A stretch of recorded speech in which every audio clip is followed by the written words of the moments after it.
यहाँ का ये निवासी है उसको मान लिया जाएगा। तो ये कराना तो रोहिंग्या के लिए भी आसान है, क्योंकि ग्राम प्रधान का हस्ताक्षर और सर्टिफिकेट 100 रुपये में मिलता है। मैं क्रेडिट की बात नहीं कर रहा, मैं जनता को लाभ की बात कर रहा हूँ। 100 रुपये में कोई मूल निवासी न बने, क्योंकि यहाँ के मूल निवासी जो हैं वो इतने सीधे साधे लोग हैं, गांव खेत खलिहान के लोग हैं, वो लाभ लेने में वंचित रह जाते हैं और नकली भेषधारी लोग आगे बढ़ जाते हैं। आज हमारे साथ एक ऐसी शख्सियत है जिनके बारे में मैं क्या बोलूं। अभी तो उनसे मैंने पूछा तो उन्होंने कहा कि सिर्फ सामाजिक कार्यकर्ता बोली, लेकिन ये वो शख्स हैं जिन्होंने अटल आडवाणी जी के दौर में भी बीजेपी में काम किया है, संगठन में महत्वपूर्ण भूमिका निभाई है। और ख़ास बात ये कि आज जिन लोगों को भी भाजपा संगठन खड़ा करने के लिए उनको क्रेडिट जाता है, सबके साथ इनके व्यक्तिगत रिश्ते रहे। हमारे साथ हैं बिंदु भूषण दुबे जी। बिंदु जी, आपका बहुत बहुत स्वागत है। बिंदु जी, हम बीजेपी या इसके बारे में बात करेंगे तो उससे पहले बात करेंगे झारखंड पर, क्योंकि हमें भी झारखंड की धरती पे हैं और यहाँ दो मुद्दे इस वक्त चर्चा में, एक है 1932 और दूसरा ओबीसी आरक्षण। पहले 1932 पे बताइए, क्योंकि मुझे या कई लोगों को ऐसा लगता है कि 1932 को लेकर राजनीति ज़्यादा हो रही है, उसके ठोस कुछ है नहीं। आपकी क्या है? बहुत आभार प्रसून जी, आपने हमसे बातचीत करने का अवसर दिया। वर्तमान परिस्थिति में जब 22 साल झारखंड के निर्माण को हो चुके हैं, झारखंड का निर्माण मुझे अच्छी तरह याद है, नवंबर 2000 में 15 नवंबर को हुआ था और पहला सालगिरह नवंबर 2000 के बाद 31 दिसंबर से जनवरी का बीता था, तो रांची शहर कर्फ्यू में था। वजह थी आरक्षण और वो लोगों को पदस्थापित करने, नौकरी देने के सवाल पर था। रांची शहर के डीएसपी की हत्या भी हो गई थी। इसका जो मूल मंत्र बना वह विवादित रहा। वर्तमान में 1932 का खतियान जो 1932 में सर्वे हुआ, यहाँ के जो मूल निवासी हैं, यहाँ के जो मूल आदिवासी हैं, चाहे वो किसी भी जाति धर्म से हों, जो मूल निवासी के लोग हैं, उन्हें लाभ दिया जाएगा, यह कहकर जोहार यात्रा मुख्यमंत्री चला रहे हैं। विपक्ष के लोगों का भी, भारतीय जनता पार्टी और अन्य लोगों का भी यही अपना एक रवैया है। मूल बात ये है कि हम रोजगार तो तब देंगे जब रोजगार उत्पन्न करेंगे। मैं बहुत दुख और बहुत क्षोभ के साथ ये कहता हूँ कि झारखंड में रोजगार उत्पन्न नहीं हुए। झारखंड के साथ छत्तीसगढ़ और उत्तराखंड बना, वहाँ के रोजगार और यहाँ के रोजगार में काफ़ी अंतर है।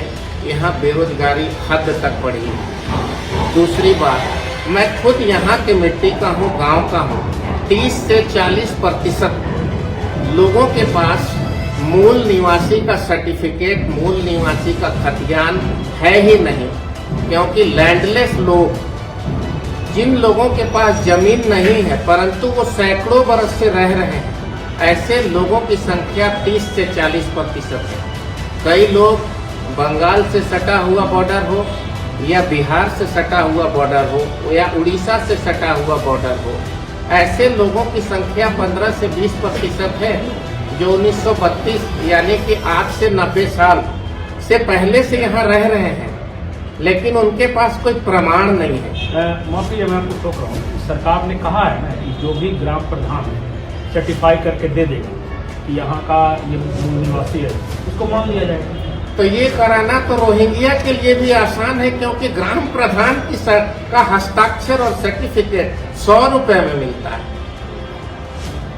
आप झारखंड में 4000 पंचायत है, किसी मुखिया के पास चले जाइए, 100, 200, 500 रुपया खर्च करिए और सर्टिफिकेट लेके चले आइए। भले आप बांग्लादेश के रोहिंग्या हैं और ये रोज यहाँ हो रहा है, उस पर सरकार का ध्यान नहीं है, क्योंकि वो सरकार का वोटर बन चुका है और सरकार उस पर राजनीति कर रही है, जोहार यात्रा कर रही है।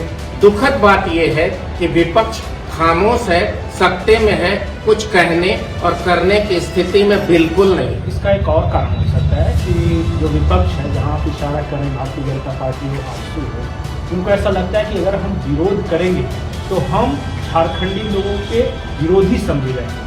कुछ सेंटिमेंट इस तरह का हो गया है कि जनता बहुत ज़्यादा टेक्निकल बात में नहीं जाना चाहती। जिसने समर्थन किया वो झारखंडी लोगों के हित में है, जिसने विरोध किया वो झारखंड के लोगों का अहित चाहता है या फिर वो बाहरी के समर्थन में। 1932 के खतियान के आधार पर रोजगार की बात को एक तरफ रखते हुए मैं एक सवाल खड़ा करना चाहता हूं कि अब तक किन किन सरकारों ने कितने स्थानीय लोगों को रोजगार दिए। पॉलिसी भी तय हुई तो किन किन जिलों में तय हुई, किनको लाभ मिला। मूल बात यह है कि चाहे 1932 का खतियान के आधार पर रोजगार दिया जाना था, प्रारंभ से ही था, इस पे कोई औचित्य नहीं था, कोई इस पे किसी का दुराभाव भी नहीं था। जब झारखंड नहीं भी बना था तब भी छोटा नागपुर के स्थानीय निवासियों को तृतीय और चतुर्थ वर्गीय कर्मचारी में नौकरी की बात थी, परंतु वो कभी लागू नहीं हुआ। इन 20-22 सालों में 17 वर्ष तो भारतीय जनता पार्टी की सरकार है। मैं 17 वर्ष में भी जितने रोजगार पैदा हुए उसमें नियमावली अभी तक क्यों नहीं बनी? केवल नियमावली बनाने का अधिकार सत्ताधारी दल को नहीं है, विधानसभा की कमेटी बनाती है। विधानसभा में सबकी अपनी भागीदारी रही है। किन लोगों ने दोष किसको देते हैं? ये दोष सरकार को या 17 साल जिसने खुले तौर पे मैं कहूँगा दोष सभी 81 विधानसभा के प्रतिनिधियों को है, दोष सभी 14 लोकसभा के प्रतिनिधियों को है, दोष कमोबेश सभी 7 राज्यसभा के सांसदों को है। और सबसे दुर्भाग्यपूर्ण बात है कि जनता की तरफ से मुखर विरोध नहीं हुआ। मैं ये मांग करता हूँ सभी राजनीतिक दलों से, सभी जनप्रतिनिधियों से कि 1932 का खतियान और आरक्षण की नियमावली कब तक बनेगी, यह सामूहिक रूप से फैसला करके जनता के कोई ऑप्शन है क्या? देखिए जो है उसमें लाख बुराई है, लेकिन आपको विकल्प तो देना होगा ना। आपके पास क्या है? सर्वदलीय बैठक करके एक समाधान, एक रास्ता निकालना होगा और मूल निवासी जो हैं उनको कैसे लाभ मिले, मुखिया के कह देने से नहीं होगा। कौन मूल निवासी? वो 50 साल पहले रहने आए हैं, ये टाटा में नौकरी करने, बोकारो की फैक्ट्री में नौकरी करने आए हैं, धनबाद में नौकरी करने आए हैं, HEC में नौकरी करने आए हैं, वो या वो जो गांव में रहते हैं, जो यहाँ झारखंड निर्माण के साथ जिन जिन लोगों ने अपनी भूमिका निभाई है, 1932 के मूल निवासी का प्रथम अधिकार तो है ही है, लेकिन 1932 के बाद के भी जो लोग आए हैं, क्या हम उनको बिल्कुल नजरअंदाज कर दें? 1932 के पहले के रहने वाले लोग प्रथम अधिकारी हैं, उनको निश्चित तौर पे वरीयता मिलनी चाहिए, लेकिन बाद के कालखंड के लोगों की भूमिका को हम कैसे नजरअंदाज कर सकते हैं? जो बच्चा यहाँ जन्म लिया है और अब 21 साल 22 साल का हो चुका है झारखंड बनने के बाद, उसके बारे में हेमंत सोरेन सरकार की क्या नीति? वो तो कह रहे हैं कि सरकारी नौकरी मत लो, बाकी आप सब काम कर सकते हो। 1932 के खतियान के समय तो ये बिहार का एक हिस्सा था और मैंने सबसे पहले जो बात कही, ठीक है सरकारी नौकरी नहीं ले, लेकिन हम उसको आइडेंटिफाई कैसे कर पाएंगे? क्या सिर्फ मुखिया का हस्ताक्षर उचित है या और भी कोई आधार होना चाहिए? कई लोग कहते हैं कि 1932 नहीं तो आखिरी सर्वे सेटलमेंट जहाँ पे हुआ, हो सकता है कोल्हान में बाद में हुआ हो, पलामू में बाद में हुआ, लास्ट लैंड सेटलमेंट जहाँ सर्वे हुआ है उसको मान लो। सर्वदलीय बैठक और सभी दलों के लोगों के द्वारा एक बिंदु पर निष्कर्ष निकाला जाना चाहिए। अलग अलग मोर्चे पर राजनीति की रोटी नहीं सेकी जानी। तो आपने कहा कि सभी दल दोषी हैं, तो जो सारे दोषी हैं फिर उनकी बैठक हो जाएगी तो फिर सोल्व। विधानसभा क्यों बना है? सभी दलों के विधायकों को बिठाने के लिए ही विधानसभा बना है। इसकी पहल सरकार और विपक्ष की ओर से होनी चाहिए कि सभी दलों के विधायक और सांसद को एक साथ बिठा के एक समय सीमा के भीतर इसका निपटारा होना चाहिए। और प्रथम वरीयता, प्रथम प्राथमिकता 1932 के खतियान के लोगों को मिलनी चाहिए, उसके बाद 1950 के लोगों को मिलनी चाहिए, और कहीं न कहीं जो बच्चा यहाँ 2000 के पहले जन्म लिया है अब तो कुछ नहीं हो सकता। देखिए, चाहे विपक्ष हो उसने भी समर्थन किया, सत्ता पक्ष ने भी समर्थन किया विधानसभा के अंदर। मैं कहीं से विरोध नहीं कर रहा। सबने समर्थन कर दिया तो सिर्फ केंद्र सरकार को इसको पास करवा। मुझे लगता है केंद्र सरकार न्याय संगत फैसला लेगी और शीघ्र फैसला लेगी, लेकिन इसे जनता के बीच ले जाकर ये क्रेडिट लेने का प्रयास गलत है कि ये मेरे द्वारा हो रहा है। यह तो भारत सरकार की नीति है। अरे उन्होंने लाया 32 का अभियान, उसके बाद पास करवा कर केंद्र सरकार को भेजा, तो क्यों न क्रेडिट ले? आज तक क्यों नहीं किया? किसी दूसरे ने किया। पहले भी इसकी योजना बनी थी। योजना की मैं बात नहीं कर रहा हूं। तब तो मैं ये कहूंगा कि अगर केंद्र सरकार इसको पारित करती है तो केंद्र सरकार को भी क्रेडिट लेना चाहिए। हाँ, तो उस जब पास कर रही तो दोनों को क्रेडिट मिल जाएगा। तो मैं क्रेडिट की बात नहीं कर रहा, मैं जनता को लाभ की बात कर रहा हूँ।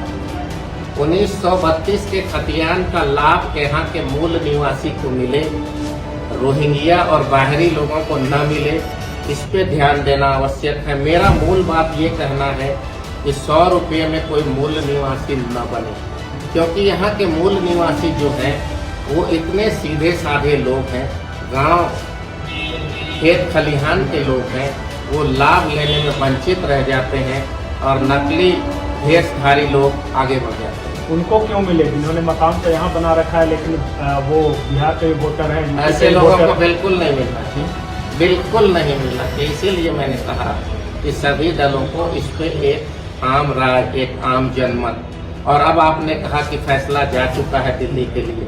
दिल्ली से भी जब अनुमोदन आता है तो उस पर एक मापदंड स्थानीय स्तर पर जांचकर्ता के रूप में प्रशासन को रखना चाहिए कि वास्तव में जिसे हम नौकरी देने जा रहे हैं वह इसका मूल निवासी है अथवा नहीं। विवाद यही पे है कि मूल निवासी तय कौन करेगा? ग्राम प्रधान 100 रुपये मेरे भी कर देगा, तो अगर आप प्रशासन किसी आदमी को लेगा तो 1000 रुपया ले लेगा।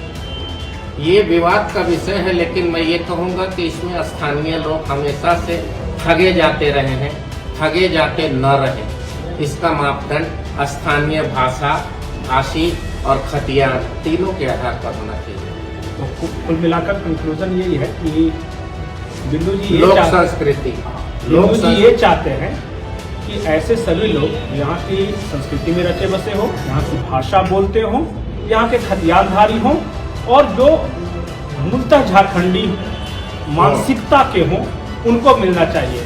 अब इसके लिए क्या क्या पैरामीटर सेट होगा ये तो विवाद का विषय हो सकता है, लेकिन देखना ये है कि इस पर राजनीति कहाँ तक होती है और क्या कभी, जैसा कि ये कहते हैं कि सर्वदलीय सहमति बन सकेगी या नहीं। बिंदु जी, आप हमारे साथ समाचार प्लस के साथ आपने बात किया, इसलिए बहुत बहुत शुक्रिया। बहुत धन्यवाद। और इस कैमरामैन प्रशांत के साथ पंकज प्रसाद, समाचार प्लस रांची।